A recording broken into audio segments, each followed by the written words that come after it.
What would you say, Kavitha, to someone that's watching right now that's struggling with unforgiveness? What would you say to them? I would say that you think unforgiveness is for the other person, but it's actually for you. The moment I forgave my dad, I was able to see clearly. It was like a veil removed from my eyes, that I was able to see clearly who God is and how good he is. And it also helps you see people clearly, because like the word says that all of our righteousness is like filthy rags, and there's only one good God, and that is Jesus. And I would encourage you to let go and forgive, because it's not for that person, it's for you. The moment you let go, you are free from a bondage that person set on you. So when you hold unforgiveness, you're giving power to that person to rule over your life, rule over your character, rule over your personality, your attitude, and everything. You let go of the bad stuff, and you start seeing God clearly. If you saw your dad today, what would you do if you saw your dad today? I would hug him and say, Dad, let's go see Jesus together. Wow, that's incredible. Isn't that incredible, family? Are you hearing this? And look at her, she's smiling about it. I would definitely want him to. It's amazing how you've been through what you've been through. And so tell us about the joy that is in your life today, since you've experienced the love of Jesus. I know there's more to your story, but I want to hear a little bit. Tell us about the joy. What do you believe about Jesus today? What's Christianity like for you today? Oh my God, Christianity is Jesus. It's not about you doing anything. It's about everything that he's done for you, and you just walking empty hands and saying, Lord, here I am. Surrender. It's like going to someone's house as a guest and hot food is set on your table. You're not going to go look in the kitchen, hey, let me see if I can cook something. The food is already set. Are you ready to take a plate and eat it? That's what Christianity is. He set it on your table, hot food. All you have to do is just go serve and eat. In some cases, he actually even serves how much you want, or even more. All you have to do is open your mouth and eat it. Jesus has done everything. His love amazes me. Every day, it's like you never take it for granted. If it wasn't for John 3:16, my life would not have changed. It's his true love that set me free, true love that changed my life. I live in joy every day. I've met people, I've been friends with people for a long time and who didn't even know I had a past like that. Wow. And I don't want people to look at, look what was that, and look at her now. I want you're looking at the finished product of Christ. Yeah. He has restored me completely. He's made my heart brand new. He's taken that heart of stone, of rage and anger, and he's giving me a heart of flesh that I love my dad the same way. I love my mom. I have forgiven her. I can't wait to see my brother in heaven. And to me, to live life is to live only for Christ. And if that's not the case, then we're not living life. Wow, that is so powerful.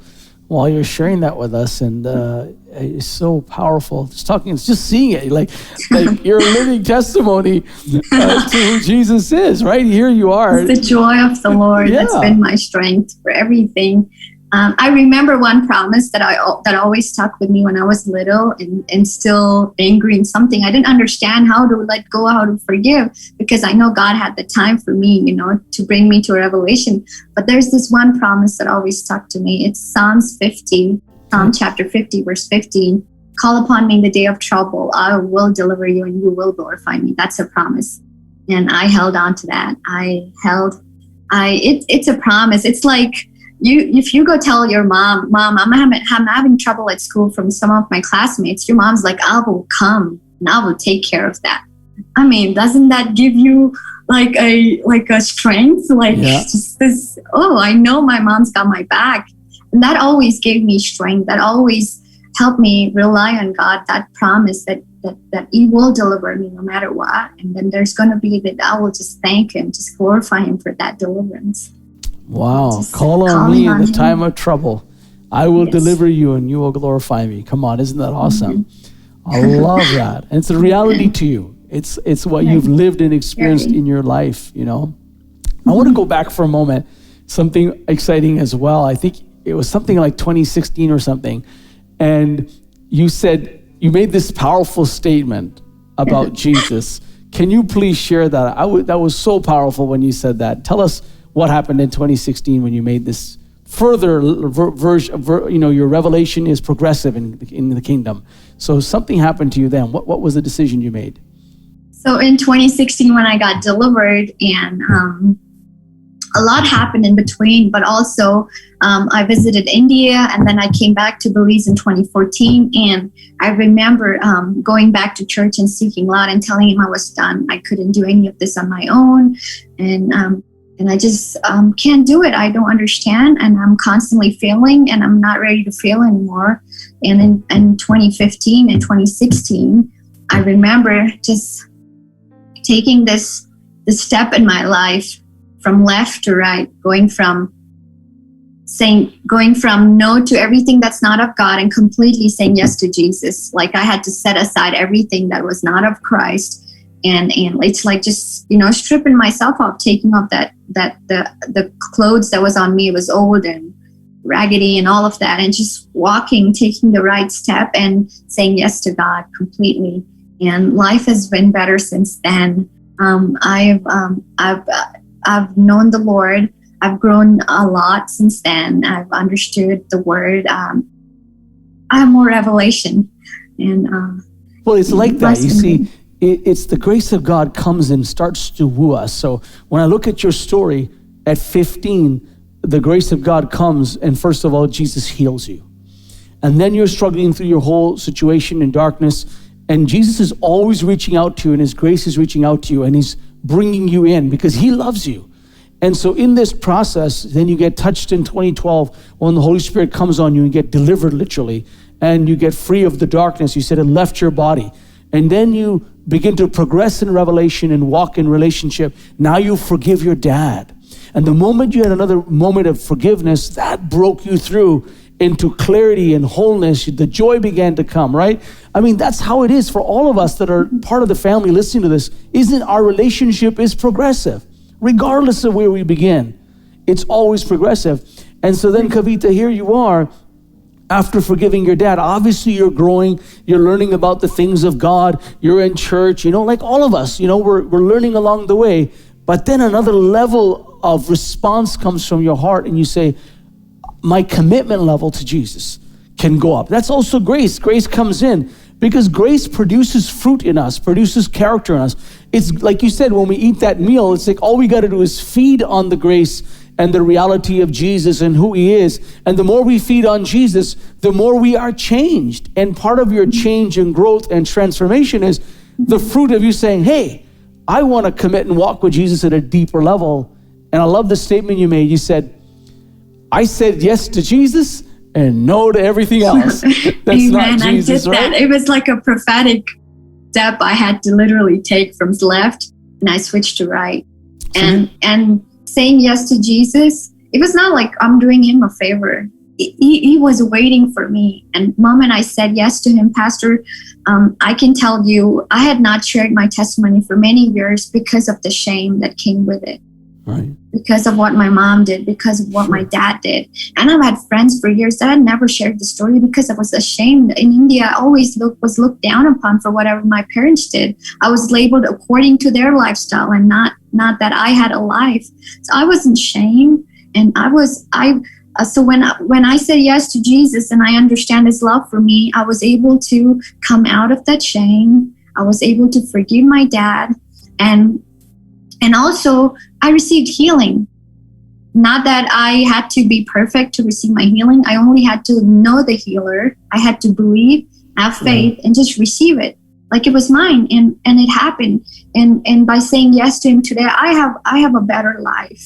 I live life so that I can bless others today. And I'm sharing this story even so that whoever has gone through whatever it is, no matter how big it is, how small it is, if you let Jesus in, and if you say, Lord, it's your love, it's you, I need you, and I can't do this anymore. He's willing to do this. And you look at me, you could never even, if you had met me for the first time, you could never even tell me I had a past like this, because he restores like it never happened, like it's brand new.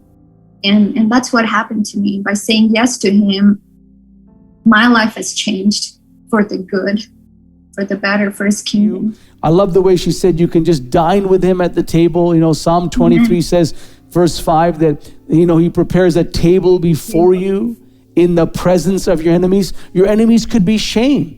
Your enemy could be fear. Your enemy could be tragic, horrific death in your family. It could be sickness or disease. Your enemy could be the trauma, the darkness. It could be demonic. Whatever your enemy is, God says, in the presence of your enemies, I prepared a table before you. Then I'm going to anoint your head with oil, refresh you, heal your mind, heal your soul. And he says, and I will cause your cup to run over. In other words, overflow. And that's like you, Kavitha. You're in the overflow, where your cup is running over, not only with God's blessing, but his life, his joy, his freedom that he's given you. And that's incredible. Man, to talk about Jesus, it's the whole Bible, but Jesus can relate to you. Jesus doesn't ask you to come clean and prepared and, just have everything, all set. God's like, come to me. Not that you come clean, but we can together get rid of the stuffs that is not good for you. And for me, it's always, I've known Jesus as this very gentle and a very loving Father. It's having really real relationship with him. I never imagined knowing my earthly father who said I was his favorite child, and one day he's tried to kill me. It's not like that.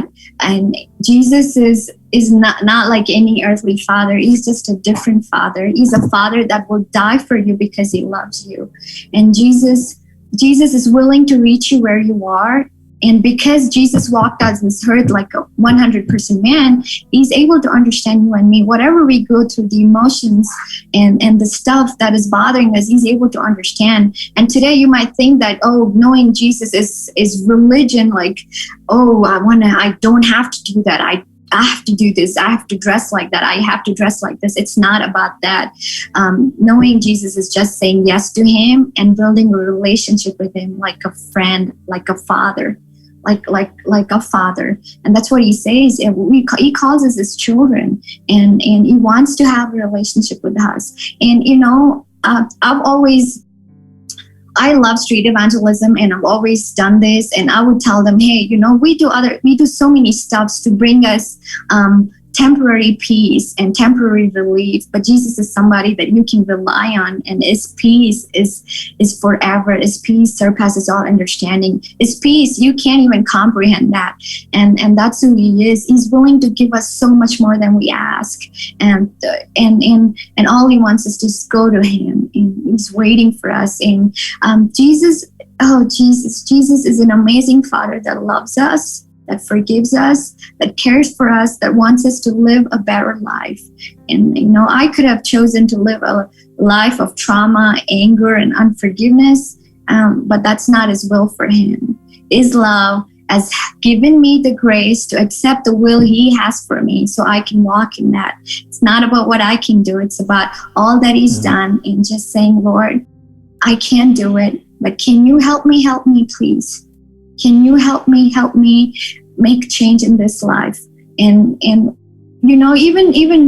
just small changes in life, we think we can do it, but if we don't have his help, we can't really accomplish it. And it's just simply saying yes to him and building a relationship with him, and then his grace and his love will change us and will bring forth the purpose and the calling that he has on his life. And if you've never said yes to Jesus, try him once, and I promise you won't regret it. That's one promise I can make, that you will never regret knowing Jesus, because he's only good. He's only good.